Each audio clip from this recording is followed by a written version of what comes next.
Dudley Garner is training for next weekend's London Marathon. A tough task anyway, but even tougher when you know the journey he's taken to get there. In March 2009, he was hit by a car on Westlegate in Norwich.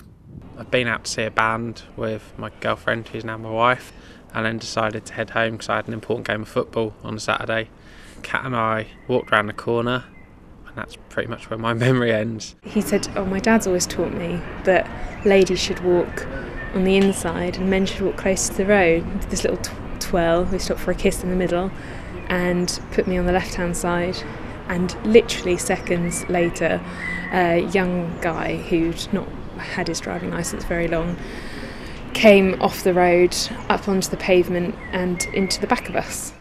He suffered a fractured skull, a smashed eye socket, a hairline fracture to his neck and a permanent injury to his brain.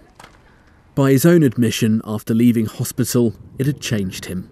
He struggled to find words, he smoked and drank too much. He had depression and anxiety and struggled to come to terms with the new him after the crash. For a long time I used to get quite bitter about people not understanding what was wrong. I almost resented people who had physical injuries because I kind of wished I'd had a physical injury instead, because you could see it, you could put a label on it, and maybe you could understand it. After 4 years of ups and downs, a turning point. In 2013, Kat got him some trainers and encouraged him to take up running. The bug hit him hard. He'd found something he was good at and could really get his teeth into. He's now onto his second London Marathon. Another thing he's been doing with his time is working with Headway, the Norfolk and Waveney brain injury charity. He's given talks to some of their other clients about how he's tried to discover who he now is. Exercise is great for the brain. It helps your well-being, and it's helped Paul Dudley out of a very dark place that he was in for a time. And that honesty came out when he was talking to the clients, and they could see how passionate he was about doing the running, which helps them to feel actually there are challenges that I may have a brain injury, but I can still take on challenges. Out training with the Norwich Gazelles running club, Dudley has plenty of support ahead of the marathon that he's running for Headway.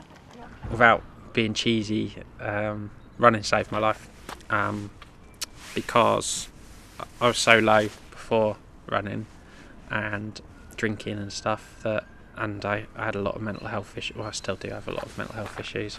I suppose I tried to find the answer before in the bottom of a glass, numerous other cliches.